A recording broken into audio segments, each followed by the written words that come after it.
All right, you guys, welcome to this episode of the Outrun Show. Today we have some banter about getting Thanos'd on Facebook. What is that? No one knows. The secret to these COVID trials. And then we move into talking about training in nature, the subject of natural training, method natural, MovNat, parkour, evolve, move, play. We hit on all those sort of outdoorsy topics, and really this question of, are you enough as a human? Or is there some sort of deficit by not being more of a generalist, right? Yeah. Do we need to acquire all these skills? Running, throwing, swimming, diving. We have a superhuman diving story from Jesse, which I'll have to listen to. But anyway, it's an awesome show on this episode.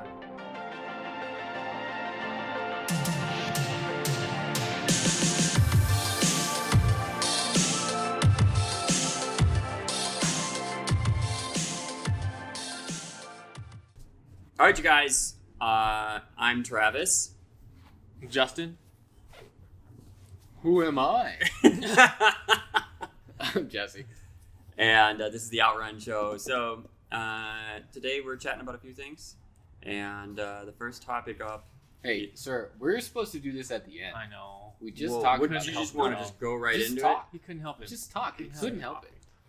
This guy. it? This is routine. Dude, you're the guy. You're the type of guy that sets up like that. Writes your papers, and you have like opening sentence, supporting sentence, supporting sentence to closing statement, transition. Yep. Hook. Hook. Yep. What's Yeah, the- that's you. How you write your whole paper like that, don't you? What's the hook? As a So hook, to bro. hook your So it readers pulls you in, to dude. fool them into reading the rest of your essay. It's like, can you imagine walking miles through the desert with no water? Yeah. This is what the ancient people used to have to do. Yeah, when I think hook, I think Wu-Tang Clan. But, You think of a rap hook. that's all right. Yeah, that's a modern version of a hook. Yeah, as opposed to like 8th grade essay. Yeah. But, That's true. makes sense. So I like the modern hooks better, too. yeah. Because academic literature, and I'm reading a lot of it now that Carly's in grad school, is... It's tough stuff. These are like studies that you were reading or what? Well, I read her papers and stuff like that, and not that I like. She writes great papers, but it's just like there's so much like MLS citations and stuff like that that I feel like I understand the reason for them, and as like a procedures kind of guy, I totally appreciate them. But dude, they sap the soul out of papers, dude. Like Very dry. I don't know how Carly can write about the like intense, childhood trauma things that she has to write about for these papers and make them so like they just come off so soulless. I'm like, this is a child's trauma we're talking about here. And they're like citation. Wow. So Travis as a child shattered his kneecap in an accident. He didn't. And Yeah, no. now he can never walk again. Citation. Clark, 2019. Like that's it's just so like callous. So it's just very sterile. Yeah. Right? Very sterile. Like we don't want that. Yeah, I was talking with Lizzie's cousin, who's in. She's running a pharmaceutical trial for a rare blood disease, and she's testing a drug that her company's making. And I was asking her about COVID and all this, and it's very surprising just how excited she was about those studies. And I've always tried to read a couple of the studies that have been done on COVID or mask or whatever, and I get to about the first like general summary, the hypothesis, whatever that is, where they're like, this is what we're, and I'm like, and I'm out. Yeah. I'm like, no, I need to read this. This is extremely relevant right now.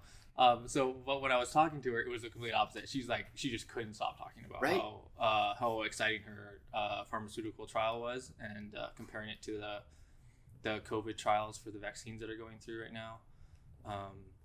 So it was very interesting. She was giving us the insight into why they're able to move so fast with their COVID trials, and she's saying there's so many like gaps in her trial that require them to collect and to review and to analyze and to like kind of interpret the data that they've been spending the last whatever months on, and that those windows extend everything. And with COVID, they're analyzing and interpreting as they go. Like everything's happening simultaneously. Well, because there's so many cases. Yeah. You don't have to go out pool, a sample size of people you have. Well, that's true. At this point, how many global cases have we had, right? So, well, in the U.S., right, we've had hundreds of thousands of cases. So, right. We might, are we millions? Yeah. So it's, so our numbers are so high, you can pull from any of that data because the CDC, I would imagine, is probably giving that data to any sort of companies that are working on a vaccine or any trial like that for nothing. Yeah. Right? They're just like, oh yeah, here's all that data. So you guys going to be on the first round of the vax then? Or? After talking, so I didn't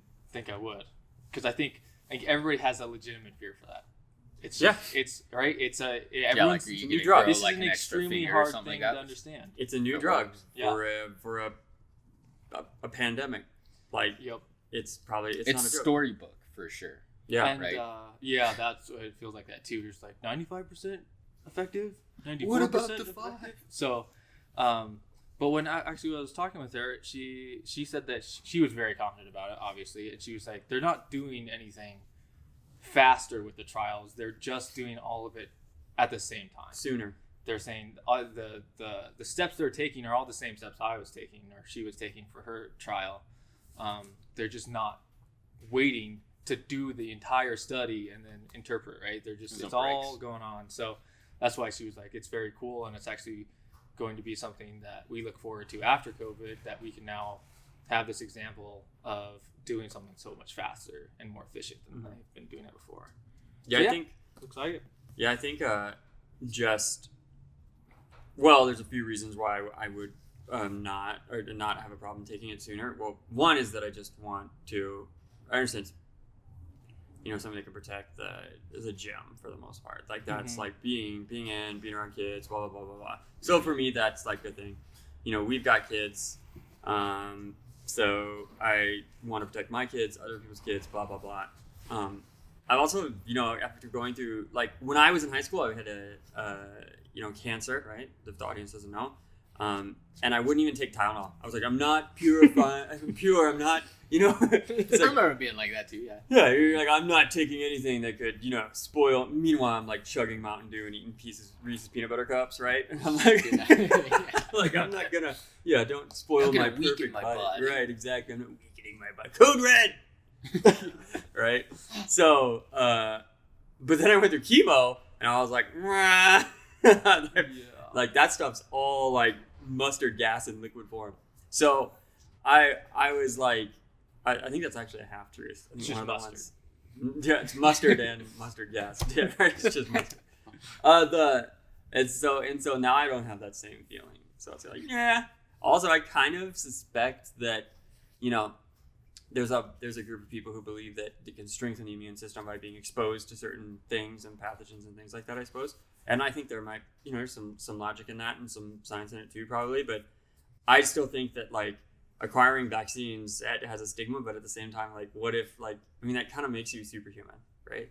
Yeah. To some degree, assuming you can handle the side effects.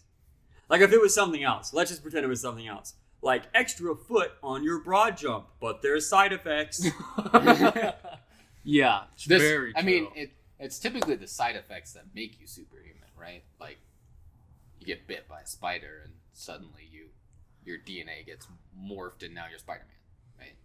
Like, that was a side effect. They didn't make that spider to make you Spider-Man. It's true. But are there cases of side effects that are bad? So it'd be more like, you get migraines, and so you take this pill, and then suddenly you have an extra foot on your broad jump. Or just an extra foot. That's the trade-off, though. What kind of foot you gonna get? Imperial one or a literal one? And it's not gonna be like an extra leg that comes out, extra foot, like functional. It's just gonna be a foot that just comes out of your hip. Which means you have to buy an odd pair of shoes. When I went to school, I'll wear a shoe on my third foot. On your hip foot. On your hip foot. On your hip foot that's just hanging out. Dude, imagine though you could lay on your side and still be standing. You could leave the tags on. It just looked like a fanny pack. Think of your B-boy freezes. That's what you would get, is a fanny pack that just always sits here to hide your foot. Yeah. I would totally do that too. Extra foot for one shot. One vaccine. It's all good. Yeah. So I had some Facebook drama a couple weeks ago. Ooh. Dude, Facebook drama was rough. Dude, well, first Travis's persistence on Facebook is impressive. I know you. It looks like Facebook is about to die. So let me hear your drama. I mean, part of it is that like it's an incredibly, arguably the best platform still for like advertising and marketing, right? And even content production and sharing is like it's really powerful, even though millennials and Gen Z don't use it as often. But yeah, no, Travis's persistence. I pop on there just to make sure that like none of my family members passed away or something, and I didn't hear about it.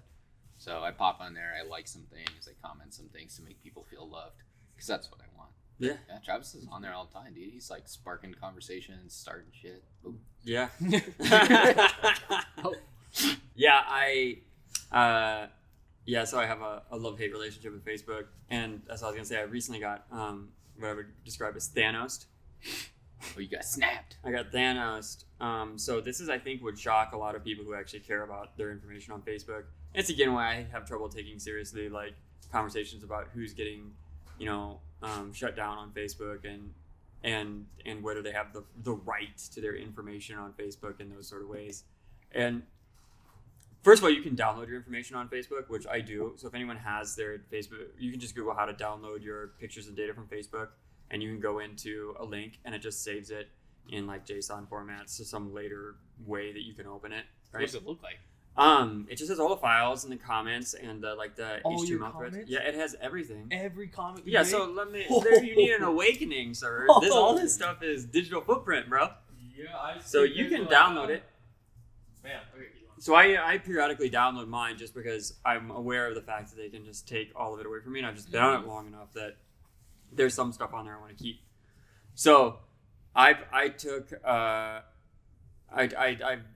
where are you at? You just over here just doing stuff? Don't be looking at my stuff. Oh, sorry. I do what I want. Okay. Justin just got up and just started just taking a stroll around like he was shopping. Literally just walking, just browsing the wares. Browsing the wares. Anyways, so I get Thanos. What I mean by that is everything gets turned off. Meaning you like go to message me and it's if you don't exist. And that's what's really a creepy feeling, even for me, even though I knew it could happen, about Facebook, is when you go and you just don't exist. Like my wife is like, I went to add you as my husband, and it's weird, the behaviors, right? That's the first thing she tried to do, was go and add me back as her husband. You guys have been married for like right. This thing I couldn't find you. Like she's only now getting around to I'm to over Facebook here. official. Exactly. No, it was, and like you go to your profile, you look for the relationship with people, and when you get Thanos, just you're gone. Nothing. They don't even Space. they don't even like email you or anything. They're just like, be gone. I think I let you No. know. No, Colin messaged me. He's like, hey, your Facebook's not, or can't message you on Facebook or something like that. But yeah, you go, there's nothing. Like they take your comments away. So it's like if you were in this big argument with your uncle about something political, somebody's arguing with themselves. right? It is literally, it looks like they're arguing with themselves. You're gone. The threads are gone. Your pictures are gone. Your name is gone. There is just in like the cached version on the app, it just says like user. And then if you reinstall the app or refresh the app or close it and open it again, there's nothing. It's a very eerie feeling. It's like Back to the Future where people's pictures disappear from the Polaroids or whatever. It's just like that. But then I got it back, and then I proceeded to like, with reckless regard, argue with people on Facebook about stuff. Do you think it was the arguing or the advertising? So I got them. I reached. It was advertising because I run ads on Facebook, and I'm sure I just triggered some policy. Yeah, as long as you do well, or sometimes you just get on radar. Like I'm pretty sure they have bots on the back end that are just zapping people's stuff. So people imagine that like there's this committee of millennials or something sitting behind some coffee shop thinking about, should we really finally suspend Jesse? Should we do it? What do you think? He's been talking again. I know, but some of his ideas, they're sensitive. No, it's like a bot on the back end that's probably searching for certain keywords, and then boom, you get zapped. And if you're lucky, you go to log in, and they ask you if you want to appeal it. This has happened to me a couple times. If you appeal it, then it probably goes to some call center somewhere where someone just looks at the content and makes sure it's not like you like being violent towards someone or something like that. And then they either decide to turn you on or they don't. And it's like just probably some guy in a call center just clicking the button. And that's what people imagine this whole like grandiose Hollywood scenario. It's not. It's not. It's It's all algorithms and software. And that's what's scary and about it. one minimum wage employee. As you get, exactly, and as that minimum wage employee gets replaced, and as we go on in time, AI just won't care. Everyone imagines that, like, you know, Terminator is going to come out and delete your Facebook account or your Instagram or take down your TikTok or whatever. It's not going to be like that. It's just going to be AI's going to be doing something else. Like, oh yeah, no, we're going to put this, so if someone says this word, just like delete them. And there's no way to talk to them. There's like, oh yeah, if you asked AI, I probably wouldn't care. They're like, oh yeah, no, I'll turn you back on, but there's no way to talk. That's what the future's going to be like. You're just going to get zapped. Yeah. Yeah, I'm just surprised that you're still wrestling with Facebook. Well, it's because I just can't handle the like 50th friend request from like one of my uncles. It's like, how many accounts can you make? You're talking about, dude. I'm like, wow, this is amazing. I can't make I'm two like, of Grandma, me. oh, This man's yeah, that's what managed to those so are, many right? Where Facebook people go in and make requests. new Facebook accounts. Oh. It's because they forget their password. Are don't they realize getting need kicked no out? password. Or it's like, I don't understand. There's a lot of drama in there. There's a lot of drama. So the reason I'm still connected in Facebook is that it still has influence, and it's still the way that I communicate with pretty much I'm a little more sensitive on my other accounts about what I would talk about, just because I don't know, I care about that audience in a different way. And with Facebook, it's just like I'm just trying to get some sense, some sense into people. I don't know. That's what I feel. I do like and it's older people. Facebook in that there's no other social media platform right now that allows you to do any sort of long text format, right? Like Instagram and TikTok, you can't do long text format. Twitter is intentionally built to not do long text format. Mm-hmm. And so it's like, if you want to have an actual conversation with somebody, you don't really do it through those other platforms. Facebook's really the only one where you can share a content and then have a discussion below it, right? About said content. Because you can't really, on Instagram you can in the comment feed, but it's like, it's little and then I have a big phone and it's still little, right? And then you have to hit a few more comments and like, and it shows you 3 comments out of 97. So you're just like, view 3 more, view 3 more, view 3 more, view 3 more, you're right. view 3 more. And then you try and catch up and you're like, oh my gosh, this is a pain. But at least Facebook's like pretty snappy about that. Reddit's like that. But Reddit's built more for like flashier comments, I feel like, right? That rise to the top rather than discussions. But you can have a discussion on there and it tabulates it all for you. So it's very easy to follow that conversation. But Reddit's, a little bit more anonymous, and you have to be a more sophisticated consumer, in my opinion. Yeah, because it's not gonna guide you to how to use the platform, whereas Facebook's definitely meant to be a little more ease of use for the older generation, or for just people who don't want to have to figure out a new platform, right? Mm-hmm. So basically, the other it'll stay around for a little while still. Oh yeah, I mean they'll change. They'll do whatever they have to do. They have amazing power with influence. Well, let's hope they change. They just haven't done anything. It's been like freaking 6 years. Except for like soak people's attention up. They do a really good job with Instagram of finding other platforms that are really trending, and then you're just like, what's that? What makes them trending? Oh, they do video, sir. We do video now too. Yeah. And then Vine dies, right? Yeah. Or like TikTok, for example. They're like, why is TikTok trending? And they're like, it's full screen media and it's easy to swipe. We'll do it. Done. Yeah. And it just goes to show you, if your social media doesn't have something a little bit, TikTok's surviving longer than I thought it did. It's doing better than Vine did. But I think it's going to be. I think TikTok at this point has it. I think that I think in 3 to 5 years, TikTok or something like TikTok, and I don't really see the adaptations happening in other circles that fast, will probably be the main social media source. And that's because because audio is an immersive part of, I mean, the one feature that Instagram could do that could maybe pull it back would be to just leave audio on when you open the app. Because right now, that's what I've observed, is that you open up TikTok, you're going to get audio. Well, you can see they've rearranged where Reels is now its own centerpiece. So they're pushing pretty hard for you to open the app and go straight into the full screen experience like TikTok. Mm-hmm. I think they would be better off. Instagram's a little bit more powerful though, in that its messaging platform and ability to share between like group chats is far beyond what TikTok has right now. Yeah. And like TikTok doesn't have really any sort of like story feature or anything like that. TikTok has the live stream though, and I think that's going to blow up. I think the ability for people to, you always look at social media is building people's narcissism to some degree. Yeah. All right, they're working on their insecurities, and like the ability to just like turn on your camera and go live and have an audience of people who knows who. Yeah, you don't have to follow them. You're literally just swiping, and suddenly you're on somebody's live feed. Is a little. But weird, it feels new, and it's a way for people to get instant attention. And anytime you make that attention instant, like in the other platforms, I won't make this a social media podcast all the way through, but on the other platforms, you're like, you open it up and then you wait for a notification, and then you take an action on the notification, and then you review whether that is going to be of interest to you, and you click on it. But so that's all you waiting for an interaction. But if I'm not queued for anything and I come on, boom, and people are instantly just dropping into my feed, and I'm just able to like say hi to them, or they troll me, and I can either be hurt by that or not, or whatever. You see so many people with a comfort level doing that, especially like Gen Z and younger. Mm-hmm. I mean, I don't know. I see people of all ages on TikTok doing it, right? Like I see people with just whatever age just sitting there like staring at it, talking about their day. I'm serious. Yes, it's definitely changing communication.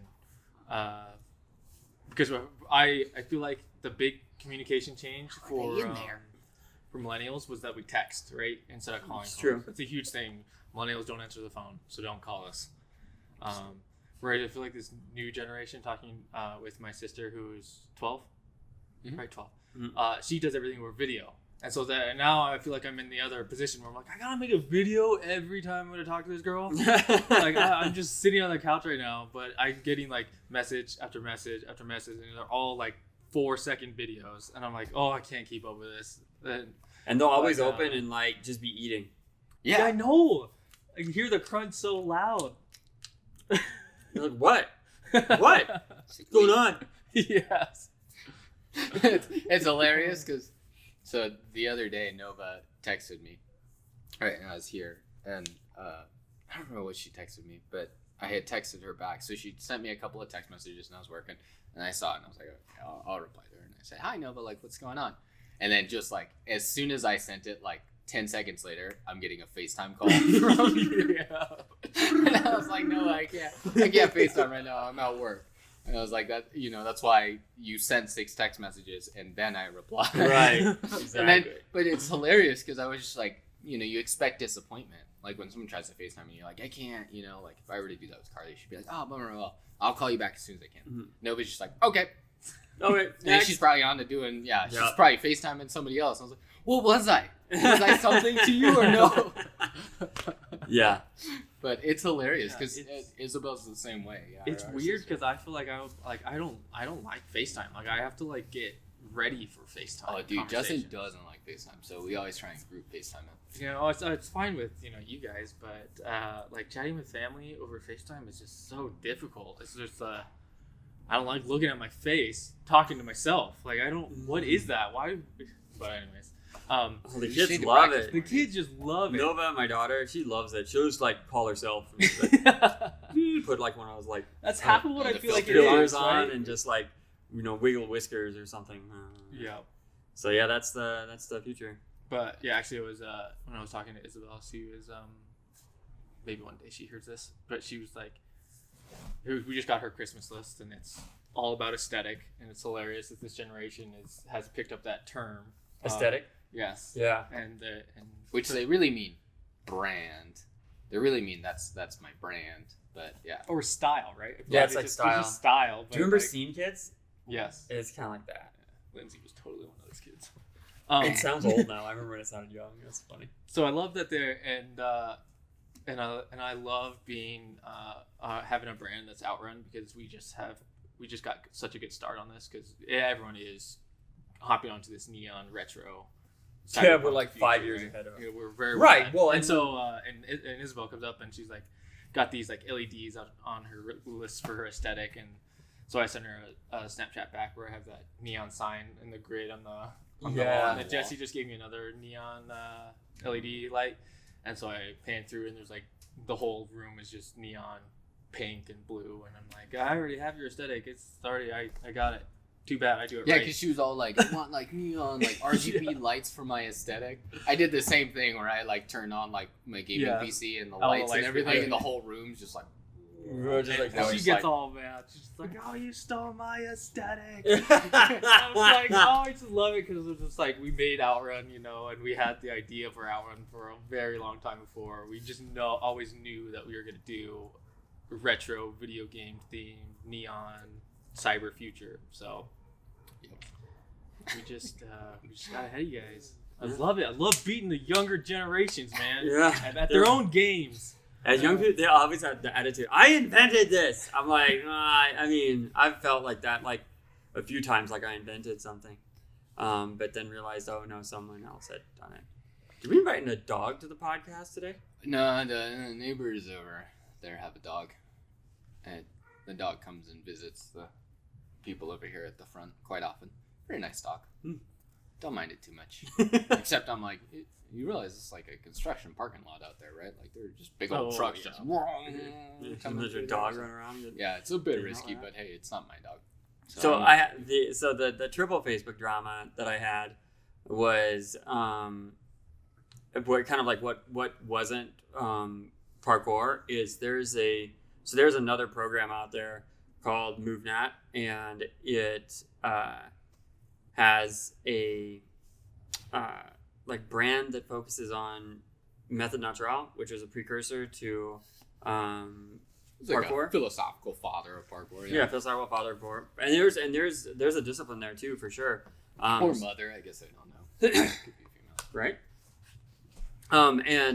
Anyway, there's a program that mirrors that more truly, meaning they add in some things like swimming and some other human activities and endeavors. But oftentimes people will come like to the parkour threads and be like, hey, this is here, take a look at my, my MovNat thing. This is this technique or whatever. And then we'll have to be compelled to say this exists in parkour. It's not uniquely yours. And oftentimes people will say things like, well, I do it this way because it is MovNat and not parkour.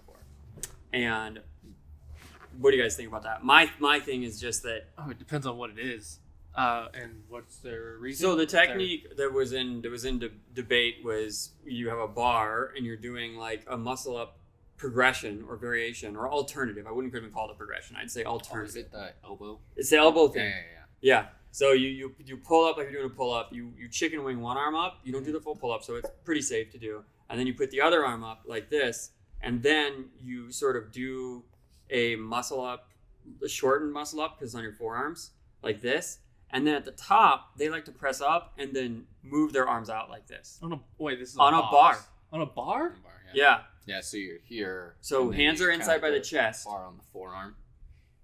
And then you kind of like do this little...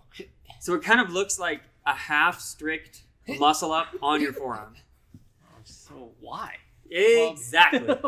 But I can tell you why. It sounds like at any point you could slip and just have the bar straight to your chest. There's be Simba. Yes. So there are scenarios in which you would get on like a really large tree branch or maybe even like a wall or something like that. And you might want to use your full forearms to help you like pull yourself into a position where you can support yourself, right? There may be some scenarios like that. Yeah, but not on a bar. To be like 100%, I'd have to see the video and then make sure that I haven't ever done that technique. But I don't think I've ever rested my forearms in like so look at this. Like T-Rex. Bar, I grab it, here, then I push up, and once I'm in this position, where's the bar right now? Right underneath me. It's on my arms. Yeah. You're not resting elbows on. Yeah, forearm. I mean, he is. Yeah, he's like, it's like this. It's like this. Yeah, the bar's right here. And then I push here, and once I'm up in this position, I go like this. I turn it out 90 degrees onto the bar. So the reason is because when you can get into this position when you have a surface where your fingers and palms are down, okay, in front of you. Imagine like a zombie, but then bend your arms to your chest, okay, yes, for T-Rex. Listeners. Like T-Rex, right? Then you can sort of pull yourself up onto things if you don't have the strength to just pop up into a muscle up or something like that. You're dolphin sliding. But it's practiced on a bar. Yeah, it's so and weird. so that's what sort of doesn't make a ton of sense. And so this is again. Well, it's just because overhang ledges are pretty uncommon. They're but uncommon. really, that technique is for a ledge, right? Yes. But overhang ledges are just hard to come by in a typical gym, so you practice on a bar. And that's what I would use. I use something like that if I was on overhang ledge and I was using my arms. Yeah, it makes sense. I could see it on overhang. So this is the distance that the training discipline. I also use I it feel to like climb out of ice when I'm swimming in water, and I come up on like through the hole. Yeah, and like then I have to slide up onto the ice because you don't want to push down on the ice. You want to kind of like slide forward onto it, and then you kind of like little fins. You slide your belly. Yeah, it feels onto like the ice. it feels like how I would get out of the water on a boat. Yeah, it's a legit. You look like a sphinx, right? It's a legit technique in the right context. Yeah. I think my argument was that it was removed because you see them training it on bars. That's all you ever see is it trained on bars. Yeah. And some people do it on branches when they do get outside. But that's my point was that I was saying, hey, you know, there's not a good reason to use this in this context on this bar and whatnot. And I don't agree with this. So I think if you guys just take this away, it'd be a more legitimate discipline. Because someone asked for feedback on a video where they were instructing people to do that. Oh gosh. And I was like, that was my feedback. I was like, take this away. Your feedback was dope. I was like, do up to 90% of what you did, and then don't do the last 10%. And the response is what I have to challenge is because it was basically like, oh, it's MovNat, you wouldn't understand. Yeah. You know, it's like, wait. We're all humans. Yeah. We all have an objective. In movement disciplines like this, it's very clear. You're trying to climb on top of something. So we can talk about how we might do that and why we might train it a particular way. Yes, because We're all qualified. Parkour athletes can have this conversation with climbing, right? Yeah. Because we use a very similar technique, and obviously they don't get on top of the rock very much unless they're doing bouldering for that purpose. But we can still absolutely have that conversation and have something of value to add to the other side. Exactly, and they also shouldn't be so dogmatic, meaning like just blindly believing in what the discipline is, sort of like hucking down the chain. Because with MovNat, it's meant to be. I mean, we all watch. There's a video that I would encourage everybody to watch, and then I would say, consider these points before you take the courses or do the workshops, because I don't want to hate on movement folks, but that's my caveat. Is I've done the cert and I've done the stuff, and I'll just describe a little bit of my experience. But the Workout World We Forgot by Irwan, that has him. This is what got everybody like all psyched up, which is basically this MovNat montage of him out running around in the forest, and he dives into this lake and pulls a log and like runs around with shorts on, just like getting all like sweaty, like fighting in the air in the woods and wrestling with, I don't know, a log or something. You just get you psyched up. You're like, oh, I want to go train. It was like very inspirational early videos, like 2011 or 2012. And that's what sold. But then when I went and did the workshops, it was like, okay, they took me to a park in Colorado Springs. Like a park like you take kids to. Oh, the one where Dante trains. Yes, the one where Dante trains. And the irony, there, right? Yes, he was there. The irony was he's like hucking dubs off. Dante is Grizzoli, right? I don't know. I actually don't. Grazioli? When I asked him how to pronounce it, he just smirks. gave me, yeah, that's he gave right. me like a shaded G-Man Dante. Because someone said Grazioli, and I was like, oh, that's how you say it. And then I looked at Dante, and he was like, so who knows? Grizzoli. Anyway, sorry. So sorry, Dante. Like, I do care a lot, but just forgive me. So, I go down there, and this is I'm imagining going to train in some place that's going to be outdoors, and they're just going to talk about this theory of like training in the woods, and I'm in a park. Yeah. Like a kid's park. And you're in Colorado Springs. Okay, we're not in downtown St. Louis, and there's like not nature, right? Yeah. Yes. This is Colorado Springs. So you're like literally a 20-minute drive from actual forest. And it's just like from Garden of the Gods or somewhere super cool. Mount Cheyenne. It's like one of these things is like you go to Colorado Springs, it would be harder to find a place that wasn't natural than it would be to find a more urban, Right. Can you imagine the people who bought tickets and flew out? They're like, we're going to Colorado Springs and be on these red rocks and be doing all this stuff. And you get there and you go to a park.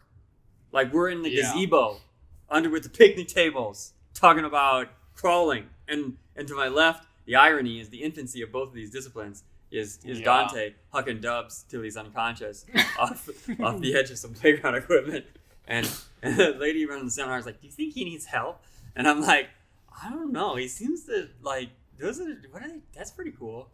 So anyway, so what's the main intention for MovNat then? It's because I feel like parkour has a mixed amount of intention. Like I feel like there's definitely the majority of people are doing parkour because they want to look cool and it feels cool doing it. Exactly, you're right. And there's just a more adult and a different flavor way of wanting to look cool, and that's what they're going after, which is this natural sort of feral, like Tarzan style stuff. They could say no, that it's routed, it's practical, and because they say they don't like handstands, they stuff like that. It's just like that's where you get into the dogma stuff. Yep. It's the aesthetic. That's not their aesthetic. Handstands aren't their aesthetic. Yeah.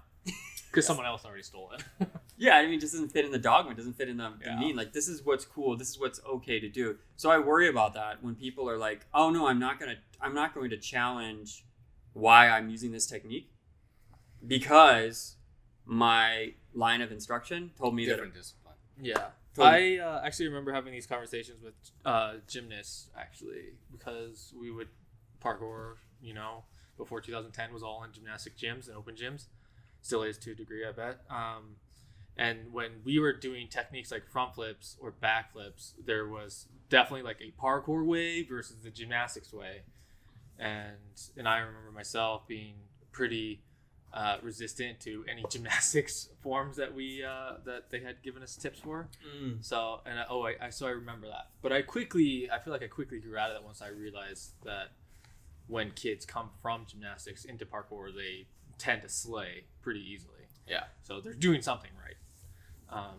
So yeah, I can see. I think there's, I mean, on that one specifically, it's like if like front tucks in gymnastics, you don't grab your legs. You're actually not allowed to. You get point deduction for that, because you want to be able to show control, right? So when you see like the girls or guys doing their tumbling routines, you'll see them do their front flips and they'll have their hands out in front, but they never actually touch their knees. And so you see stuff like that, and those are things because of a rule book, right? That says you'll get a point deduction if you do it. And I always felt like our arguments coming from the parkour side, when it was like, well, gymnasts do it this way, we're like, that doesn't make any sense though on an efficiency level, right? Like it's a lot easier to do a front flip if you grab your shins and you pull them in. Yeah. Right? Like, why would I waste the energy on like trying to do this thing? Cheer's pretty similar, where like you're not typically grabbing your knees or shins on a front tuck. So there's those sorts of things, and I don't think those are necessarily dogmatic changes. Like parkour wasn't being dogmatic about being like, no, it's just easier this way. So why wouldn't you just do the easier way to do the exact same flip? Right. Well, how do you hold an opinion without being dogmatic? Yeah. Well, it makes sense in that because from your start, especially from gymnastics, I can understand why if the roles were reversed and a parkour athlete was trying to give tips to a gymnastics on a front flip, which I don't think is appropriate, because gymnastics have a very strict goal. And quite literally thousands of years on top of it. Yeah. And they have the Olympics. Like it's just like until gymnastics is like the not the favorite Olympic sport for everyone to watch, we can just leave them alone until parkour is up there.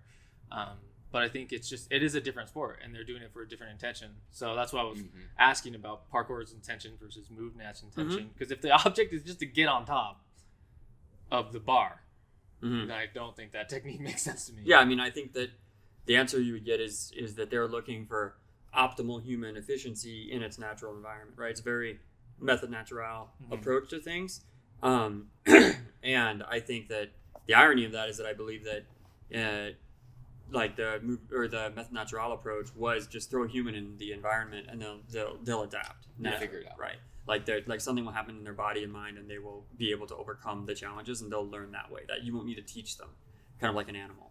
It's like the idea. Like as the lion cub grows up, it just understands how to hunt by putting in the context. It's not language. You're not taught in that way. Yeah. So they take that approach, and I think MovNat sort of adapted some of that. But then they created these systems and structures that became dogmatic because people who are going in are looking, especially when they're coming out of that mindset, Because their whole thing was like making fun of the zoo human, the human who is domesticated, and then we're going to bring you back into nature and make you essentially a real human or a better human or a more optimal human, and that sort of is good intention.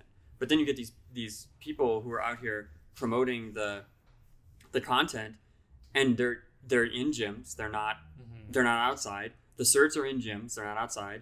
The workshops most of them are in parks. It's pretty expensive to do the program, in my opinion, and you have to pay a lot to get to a point where you're actually training outside with like the founders, which I think is sort of, if it's going to be that, then make it that. It's like what everybody's sold is the workout world we forgot, and this idea of being able to just be Tarzan basically in whatever environment. And you go there and you're in a CrossFit gym, like this ledge climb up variation. They do something that's called a tripod vault or step. I think if I have to double check vault, right? It's a step vault, but you learn on a 2x4 on the ground, and then at least for a while it wasn't clearly explained that this manifested into a step vault. I thought it was just a balancing exercise, right? Being on one foot and one hand and letting the inside foot thread in and out of the vault. And I use some wax on, wax off approaches to my training with adults too, where I would like have them do something like, I don't understand why I'm doing this, and be like, wait, grasshopper, and then but right away, then they're like, oh, usually in that lesson, they're like, oh, that's why you had me do that. Yeah, you gotta explain the why. But now they're off just like doing these progressions with so much, forever. They're stuck in like a loop, right? Okay. Isn't that the risk of a dogma? What is that called? Go ahead, Justin. I'll remember it. It feels like a stasis or something. No, you're talking about there's a logic term in coding. Indefinite loop. No, not in coding, but I mean like in the workout world, we have like a tongue-in-cheek term for that, where somebody who's like, oh no, I only do my box squats, to make sure my form's perfect, and then you're like, oh cool, that's awesome, like stick to the fundamentals, and like, like when are you gonna challenge yourself? And they're like, never. I only do fundamentals. I only do 95 pounds to a box squat with a belt to keep it strict, perfect human shape, right? And so it's like, sometimes you need to like load some weight up there and bail a back squat and be like, put it to the test. Oops, I didn't. Yeah, like put it to the test, right? But they're like stuck in this like, I feel like MovNat's like that paradigm, like you're saying, where they're always focused on these super isolated techniques in a gym, and they never actually go out there and try it and either realize that it's inefficient, like the bar one. Like I would never do that on a bar. Mm-hmm. And if I did do that on a bar, it's a very, very specific situation.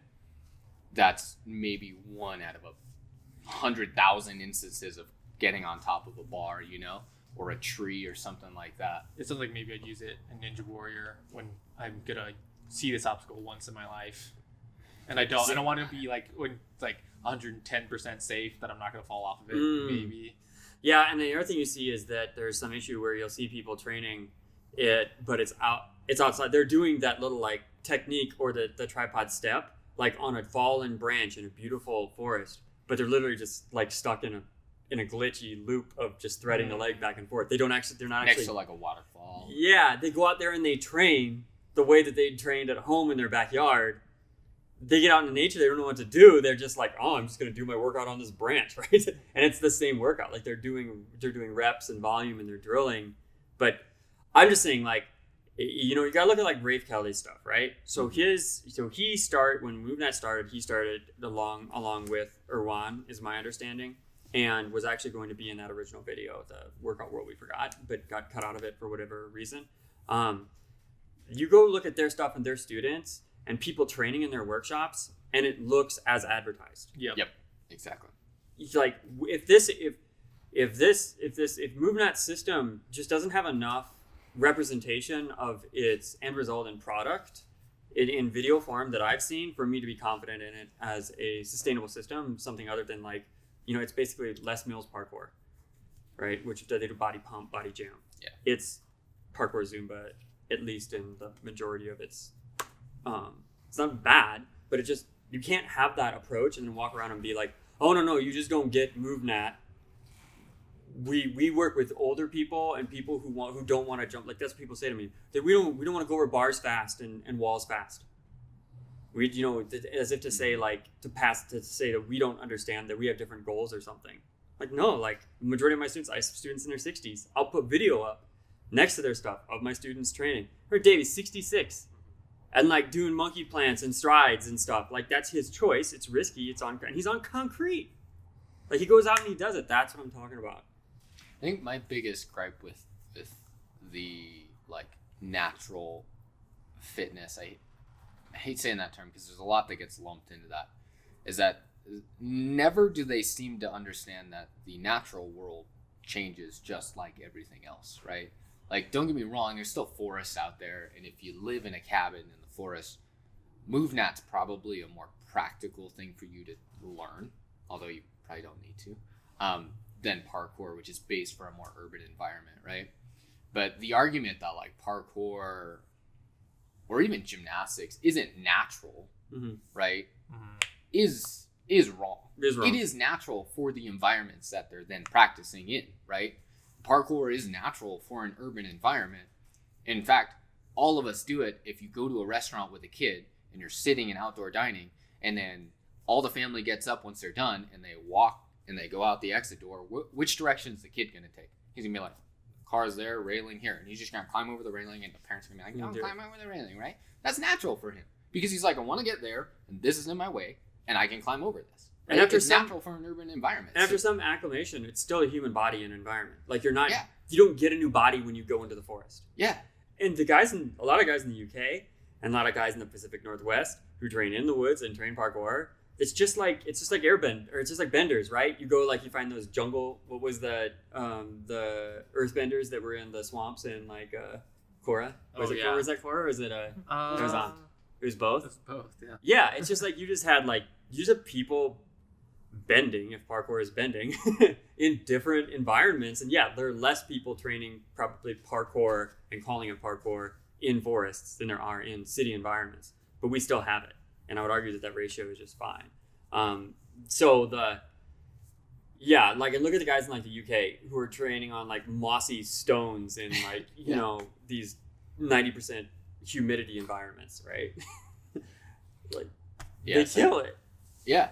And they do it almost as if there is no, it's almost like it empowers them. Yes. They're like, oh, the moss is soft, which means I can bail this 12-foot leaf. It is, but it's also like the most slick surface on the planet. I'd rather walk through a river than try and free a mossy brick. Those trees at Washington, Seattle.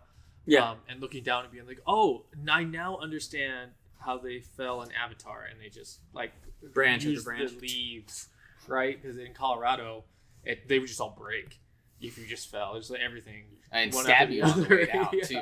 Colorado is high, sharp, and hard. Yeah. And so it was the first time going over there, and like, oh, this is why, because I never really enjoyed. Well, I enjoy training outside if I film something, but like I remember we're training, filming a small video clip over at Devil's Backbone, and after I get done of training outside in Colorado, I have cuts and bruises all over, and there's dirt everywhere. I have holes in my clothes, and so when I went to Seattle, I was like, oh, I could see how you could do this every week. It's soft. This environment is it's just conducive. It's a little more forgiving. Yeah, for sure. And those trees were like 60 feet. I remember those trees.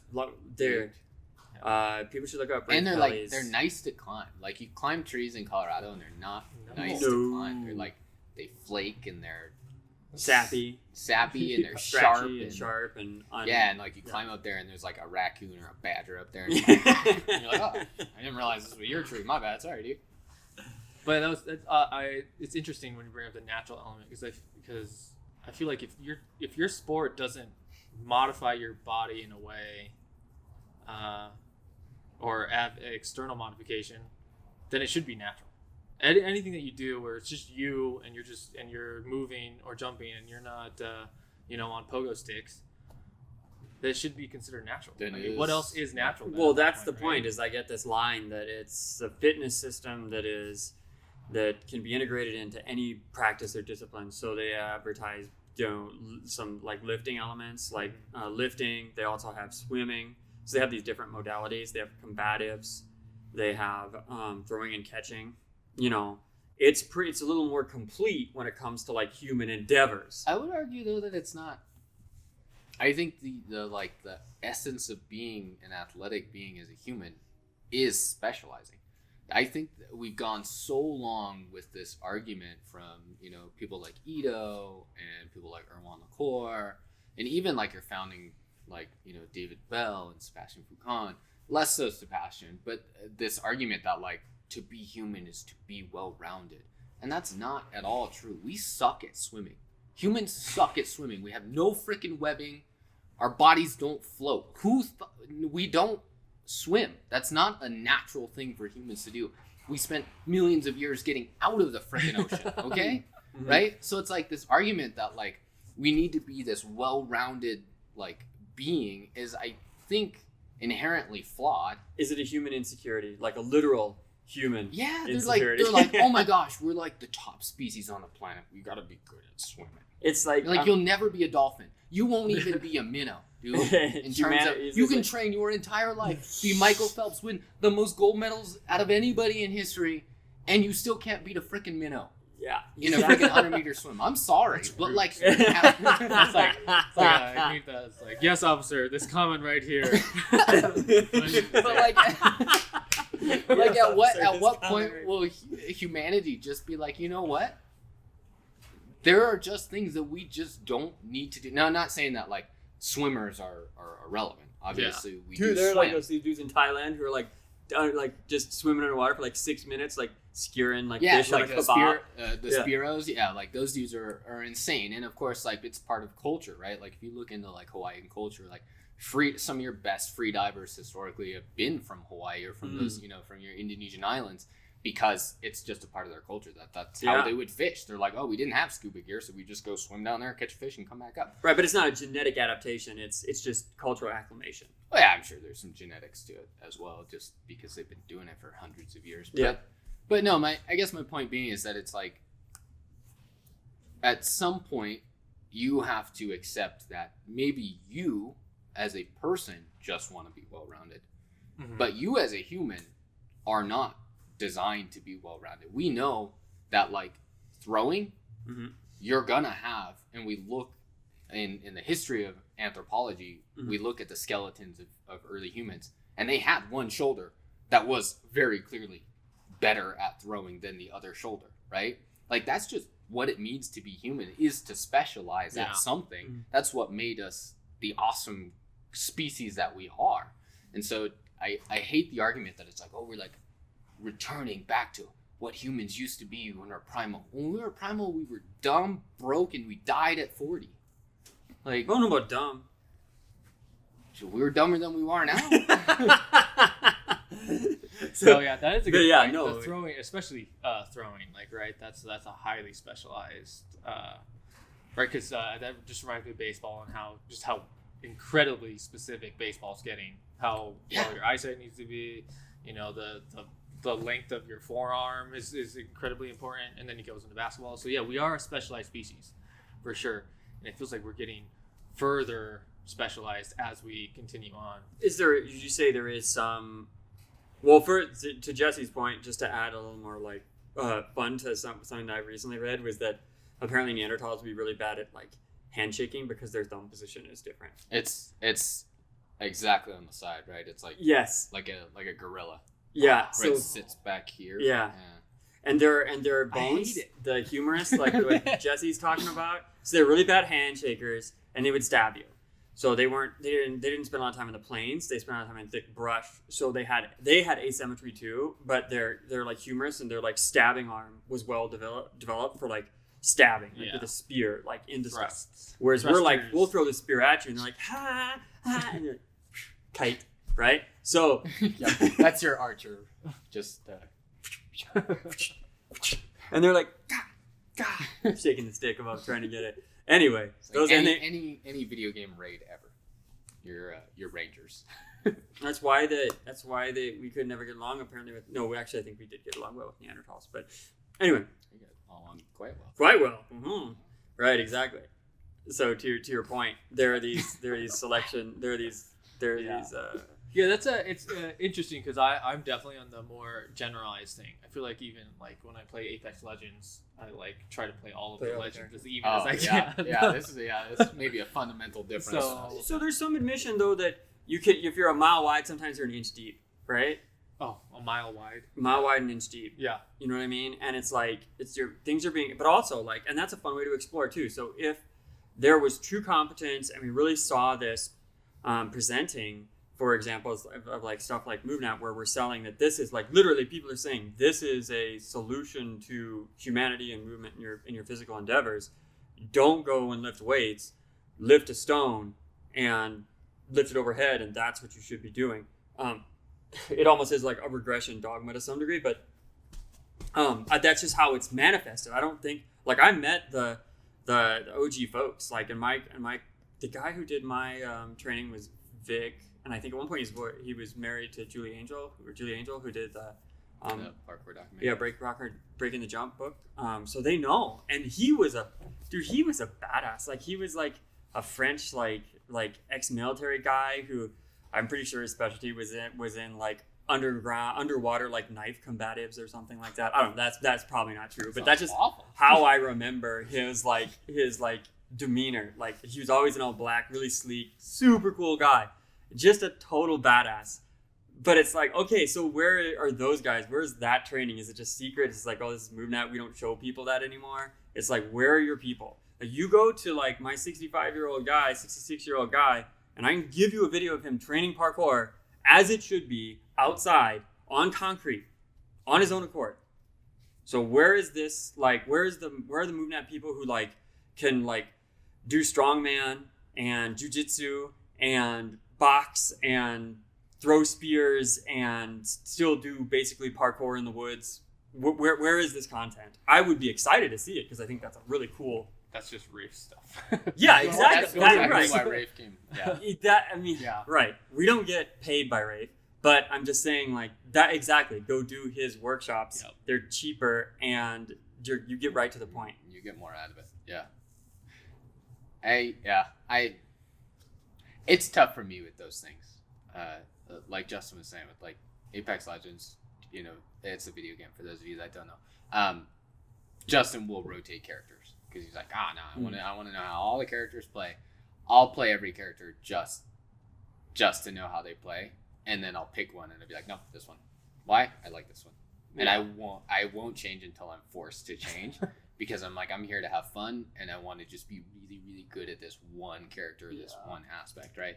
Because I want to specialize and it makes it easier. So it's anytime I catch those content like drops from any of those like movement ones where they're like, for example, if any one of those people were like, Jesse, you need to swim, I'd be like, what part of my 5'7", 160 pound dense body tells you that I'm gonna swim? Huh? None of it, right? Nothing of my physical stature tells you that I'm gonna go out and swim. I'm sorry, right? Okay. And I'll swim. I'll practice. But you do swim. That's the irony. You did it, right? But and for anybody that's like, oh my gosh, Jesse doesn't do things he doesn't like, I went out and I did a 3-day cert for freediving. And for anybody that knows me, the ocean is a very scary thing for me. And it should be for you too, because it doesn't care about you and it will murder you. Yes. And it will, and all of its creatures want to eat you. Yeah, everything. And it has this merciless, okay? The land is what you're developed for. But I went out and I did a freediving cert. So diving, upwards of my depth at the end of the cert was I went down 80 feet. 80 feet. You did 80 feet? On a single breath. Yeah, I spent 3 months before the cert, like working on my breathing and my holds. And why don't you ever brag about this? That's deep. Yeah, 80 super feet? deep, right? And on a single breath? Single breath. So I went down. 10% marketing, bro. So I went out and I did this cert, and it was amazing and it was a blast. And I love, like, anytime we're in the tropics on vacation or something like that, I love swimming down and having that skill. That being said, do I think that having that skill now makes me more human? No. I think it was just something that I was weak at, and I was like, this would be cool to learn and also just to experience.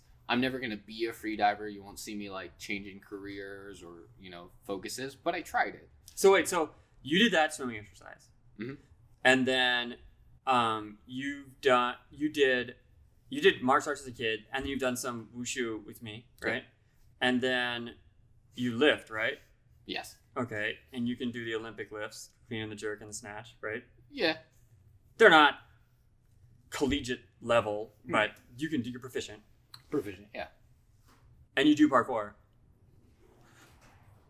I mean, kind of sounds like that's everything being promised by said. You're right. No, you're totally right. In that, like, that's what they're saying is like, go out and experience these things. But what the difference is that they're saying is go out and learn these things and maintain them. And also, and right now, I can guarantee that the person that went out and did that cert can outswim me hand and foot. because they're still doing it. That's the no thing. pun. But I'm not doing any, like, I'm not doing breath holds right now. I'm not doing any cold water submersions. I'm not practicing, any sort of my, like, breathing regulations or anything. I'm not doing any of that sort of stuff right now because I've already done it. Mm-hmm. Will I do it in the future? Maybe. But I'm not going to go out and, like, try and be like, oh my gosh, it's like carrying a bunch of stuff from one. Have you ever tried to, like, carry laundry from the dryer to your room? Mm-hmm. Yes, I have Right? a special technique for that, actually. But Justin cinches them all on his toes or something. But right, like, you're carrying all this stuff, and then you're walking to the room, right? And you start dropping socks, and you're like, and you try and pick it up with your toe, right? That's what it feels like they're asking you to do as a human. They're like, you need to have all of these things and maintain them and get to the destination, which is death or something. I'm not sure, right? Like the end of your life. You need to maintain them for the entirety of your life. Like, how do you know you're proficient? But you're riding on this feeling of a deficit. Well, and because those are all specialized skills. Throwing is a specialized skill. Yeah. Lifting logs is a specialized skill. Yeah. There are definitely Viking people out there that have lifting log competitions, right? Or the caber toss. So as those all specialize, the inflation rate increases, and there's no way that you can keep up with this well-rounded bubble, right? So you're trying to carry all your laundry and you're dropping socks. And my mentality is like, look, if you dropped a sock, look back, and if that's not your favorite sock, friggin' leave it. Let it go. Go get it later if you can want. get it Drop later. all your stuff off in the room and come back for it and pick it up. He's Or got a you can just socky be house. like, you know what I mean? Socks everywhere. Or yeah, so if you're carrying laundry and you drop the shirt that you need for work today, then yeah, you should probably pick that up and go fold it, or put it So where my it needs problem to be. with the approach is that should be for the love of movement, for the sake of you went and did those things to explore what it's like. Yes. That's a different approach than telling people that they have a deficit and that because they don't do these things, because they don't swim, there's something wrong with them. It's like the religious guilt thing. Yeah. It's like, don't put that on people. Sell it to inspire them and then actually deliver, because that's not like, I mean, that's just not what happened in any of the times I went to do their programs. It just was like a sandbag clean and jerk. I was like, it was doing it in a CrossFit gym. I literally had just done it in a CrossFit gym like a month beforehand. Like, it's not That's part of your why. so I went out into the mountains and found like wood and did I got paid by CrossFit for this. I had a picture of an overhead squat, right? I did a snatch with a log on the Twin Diamond Peaks, and then it got on CrossFit's homepage. It paid me $100. Ooh. Yeah. Hey. They don't. $100 for a picture that you were using already. That's OG influencer right there. Yeah, now you should repost it and tag them. Be like, hey, give me another $100. I have more followers now. I'm saving pictures like that for when people are like, you don't understand MovNat, and then be like, look at me. Here I am. I have another picture of me just carrying a rock, shirtless. In the forest, barefoot. Yeah, on this. Yeah, barefoot. Barefoot. It was when I was doing barefoot running in Red Rocks, right? It wasn't even staged. I legitimately was training that. And now my tender feet can't walk across the parking lot, like you're saying, the maintenance stuff, like without being, ooh, ow, ooh, ow. But I had that picture, so when people are like, you don't understand MovNat, and I'm like, look at me, snatching this purposeless log over my head in the middle of the mountains in the Rockies. Look at me carrying a rock around with my shirt off. Isn't that what you signed up for? And they'll be like, where are your pictures? Yeah, they're like, well, here's me. I'm in my backyard, and they've got like, I don't know, like a gallon of milk or something. I think that being said, I think it's different for everybody. If you're starting off and you worked an office job your entire life, and now you're like, you know what, I need to get in shape. MovNat's a fine starting point. Any of these are fine starting points for you to get back into an athletic realm, right? I think for athletes like myself who have been more or less, this sounds a little egotistical, but more or less at the top of their game their entire life, MovNat's not for me, right? Because I have all these generalist skills. Other than like some cool techniques around like how to teach something, there's nothing in there that I'm gonna accomplish for the first time in a cert like that, where I go in and I'm like, oh my gosh, I've never climbed on top of a log before, right? Or something like that. So it's if anything, it's bringing me back to work on stuff that I don't need to work on. Yeah, but I think that the thing I would say about that is that if like Erwan or Vic or these MovNat higher ups came to me and was like, yo, let's train in the woods of France where I trained, we would do that. Oh, yeah. We would gain from that. I would do that in a heartbeat. But it's like, and I'm not trying to tear this down too much, but I just want people to understand that you've got to get to that. Like, if I go back and do it all over again, I just would have, if I really wanted to do it, I would have spent more money and trained directly with those guys in a private scenario or whatever, just to get to the core of what they do. If anyone is interested in that style of training, I think right now, Rafe Kelley's stuff, Move Off Play, is what they should do and look at, because it's just easier barrier to entry. There isn't as much time spent on this dogmatic, mechanistic, like early approach that just leaves you thinking you have to do these like tripod techniques on a 2x4 for a year before you're allowed to step all over something, right? And they're so far removed from that. I think those guys are badasses at the top, but I just don't see it trickling down. Yeah, I think it's like Ito's team. Like Ito's badass, and his team are badass. It's true, and the people that his team trains are badass. But he also doesn't show up to his workshops. Yeah, that's the thing. He's the opposite. He's like aloof. Yeah, you won't see it. I am not here in the physical realm. So why would I show up to your workshop? Yeah, it's your workshop. Well, the problem with that workshop was that they wouldn't tell you that he wasn't going to show up. When you're like, "Will Ito be there?" They're like, "We haven't determined who our people are going to be," and it's not him in the U.S. like ever, right? Yeah. Well, that's not true. There was a few times early on. I don't know, visa issues or something, whatever. But so what I feel like, without turning down too much, is like with MovNat, it's like you order it, and the joke was like, yeah, it's like I ordered Method Natural from Wish, and the show up is no. Yeah. You gave me this dropship thing. You packaged it, you overbranded it, you gave me instructors who don't have maybe the same amount of experience as you do, and the package does not deliver. It just right now it does not deliver. As advertised. And it's not as advertised. And then they say, oh no, that's because we're not, well, the people that I've talked to have been saying, that's because we don't focus on, we're focused on people who don't really want to do these extremely intense parkour movements. They just maybe want to learn how to move and be balanced and whatnot. But that's not what you're selling. You're selling like, this is your answer. This is the fitness solution answer. It's all encompassing. Anything you can do, we can do more reasonable, better, or have an ideal with that. And that's why I think it's a little bit deceptive, and that's why I wouldn't recommend it until that changes, right? Mm-hmm. I did the cert, so you're telling me you're going to certify me in MovNat. I've got the 1, the 2. There was 3 that they had out. I had the first one, the second one done in one long weekend in a CrossFit gym. To me, it's a bit disingenuous when you're saying this is. You can say, oh, it'll adapt to any environment. That was the model back then, though. Yeah, maybe it's changed, but now I see MovNat like freaking boxes and like things for in gyms, right? You see the box. Yeah, they have these like MovNat equipment kits. It's just like jungle playground stuff that doesn't even look jungle-ish. It's just green in a box. It's parkour equipment with this adjustable for CrossFit gyms, basically. So I'm like, guys, I mean, okay, it's fine, but just don't come at me like, oh no, we're approaching this differently. When there are plenty of parkour people, in fact, probably more parkour people than MovNat people out there working with who are competent coaches. The scene is a little more wild, right? You have like really intense coaches with no experience, and then maybe some that have a ton of experience. But the breadth of knowledge is there across parkour. Yeah, you can't stop acting like parkour can't teach. Parkour isn't for everyone. Stop acting like that. It's not true. It's just there's a lot of it. So if you go and you have one experience where someone's an extreme coach, sure. But then you have for every one of those, there's another one who's like, nope, I don't ever flip and I don't leave the ground. And if that's what you want to work on, that's fine. but it's still in the world of parkour. Stop. You walk, don't you? Boom, boom. Oh, yeah. Anyway, so that's my beef. And then I did go do Rafe Kelley's workshops, just so people know. And it was just exactly what I had expected. You flew out on a plane. You did start in a park, but it was a park where you're like climbing 60-foot trees, right, in Washington State, in Seattle. And then I even got to go see Bruce Lee's grave, which was cool.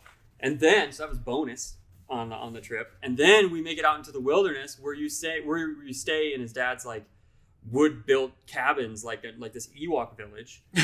And you run around in your underwear, just like jumping in the water and stuff. Like, and that's what you traverse like down the water and do jump in the waterfalls. And there were older people there doing it too. There was progressions, but you have to be a little bit of hardy to be able, a little bit hardy, a little bit of hardy to do that. I feel like, but same thing. We did all this stuff. We did wrestling on the beach with like the backdrop of the ocean, with a circle of like seaweed that you have trying to throw each other out of. Like, we did parkour lines on rock surfaces and on trees, and stayed in like, using natural sauna. It was so freaking cool. That's like what you wanted when you signed up for MovNat, I feel like. Not CrossFit with a mustache, or plaid or whatever. CrossFit without equipment. Yeah. CrossFit without weights, maybe. I would say if you think that approach is something you want to do, you should train parkour. Then you should take like Krav Maga and Jiu-Jitsu, and then go do some strongman. Sign up with Jesse for your deep sea diving class. And yeah, it takes a lot more. It may take some parsing if you really believe that that's the intent, is to explore all those things.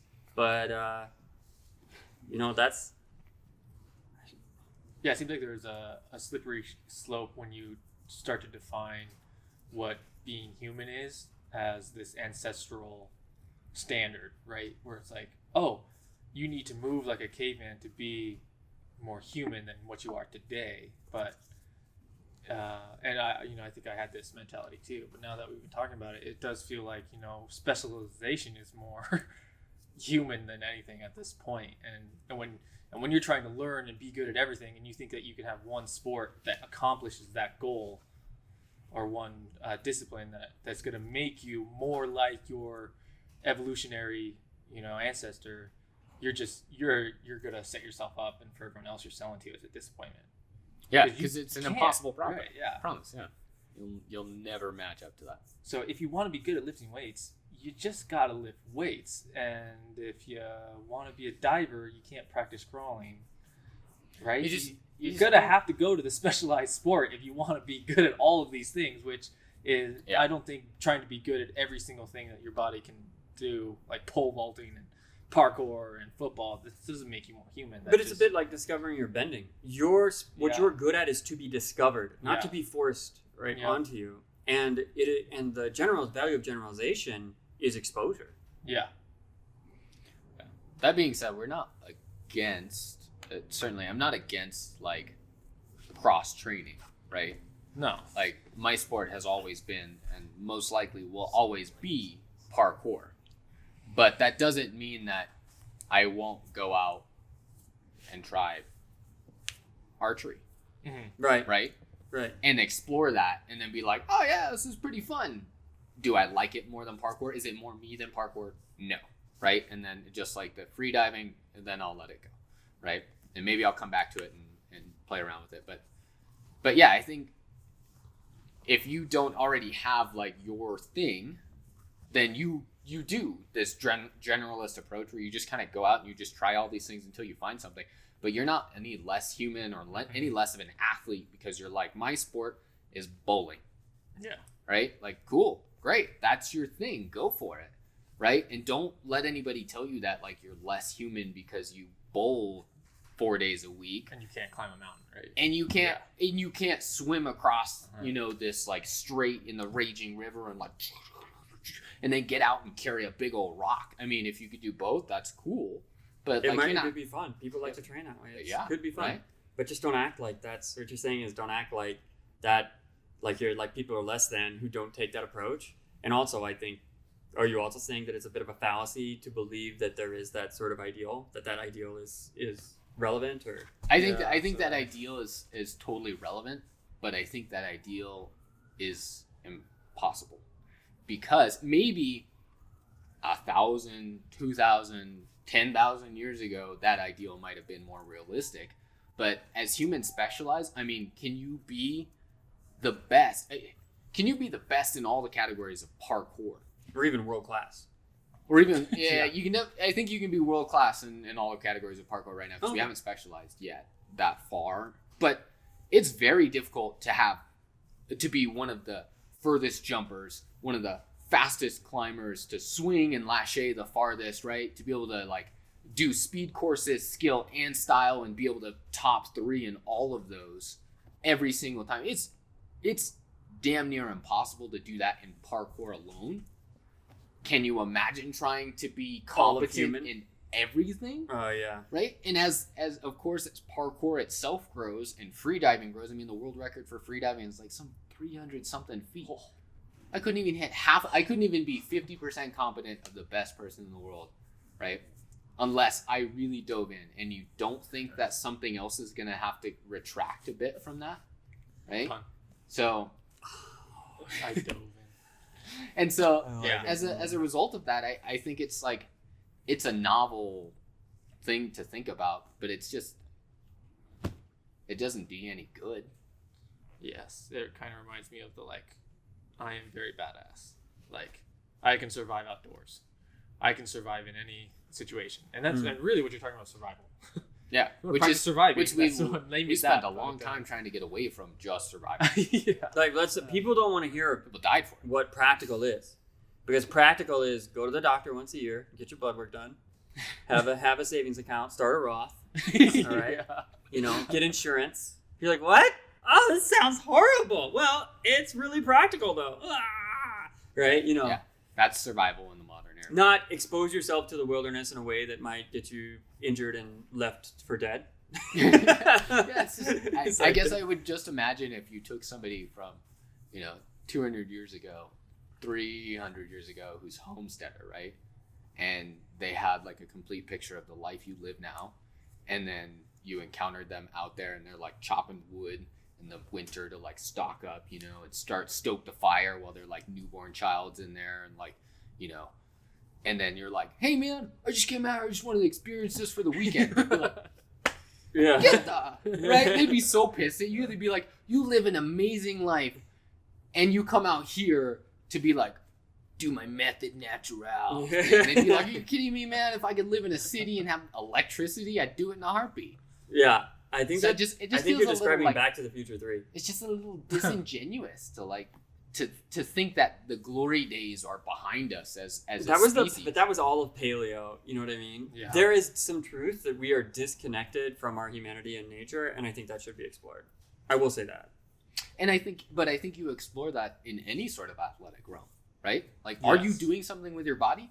Congratulations, you're connecting with your humanity as it relates to nature. I mean like going into nature, like being in nature. Oh yeah. Well, I do think, Jesse, because I felt like I had that idea that like parkour was what what made us human. If you didn't do parkour, like if you're doing football didn't make you human, parkour made you human, right? Yes. But I do think Jesse's point is, if you were doing anything athletic, that I feel like that basically means that you are using your body and it is being human, and you're you're connecting with what evolution designed you to do, or in pushing that boundary, and that's part of being human too, is pushing the boundary of that's what arguably the most human. Yeah, specialization is actually I always thought parkour was very special because it could be applied like that, and that's why I joined parkour maybe, but now I think the real reason is it's just cool. It's just cooler, and it's a little bit safer. If I'm being totally honest, the way I do it, it's safer and it's unique. I'd be lying to myself if I say I do it because I think it makes me more human. It's also more easy to get to an immersive state, in my opinion. A lot of team sports require special setup scenarios, multiple people. But in parkour, you can pretty much go anywhere where there's an environment to explore and dive into, avatar state, right? Yep. But yeah, by yourself or with others. Right. a little more versatile. So there's values there. We have values, but I'm just saying, like, stop shopping around and being like, the reason I bring this up because I'm having people are asking me about this, and I'm having to have conversations about it. I'm trying to condense the reasoning as to what I'm trying to deal with a deeper issue. Like, who are you, and what do you want? Right? Like the. Yeah. Exactly. I'm trying to get to that question when people come to me and ask me, like, should I get this cert? Should I go to this workshop? Should I do this? Am I not enough here? Should I learn more of that? And you're just like, who are you? And what do you want? You must ask yourself, right? The uncle Tizoku, Iroh Tizoku. Soku? It's not Goku with a Z. No, Zoku's my character. Alright. It's a combination of Goku and That'd be pretty cool. Zoku. Zoku, you don't like it? No. Where? Yeah, so All right, yeah. I don't think we intended to talk on this topic today. But No, I'm we glad didn't. we did. Mm-hmm. It's a good one, We had some good points. right? And a live audience. Only for the last bit. Yeah. What am I? All right. What am I? Yeah, You're we Kelley. forgot. Executive producer. Thanks for tuning in, guys. You can listen to the podcast anywhere you get your major podcasts. And you can watch us on YouTube if you want to see our pretty faces and all of our gestures. That's all linked under the Outrun show. Thanks for tuning in, and we'll catch you next time.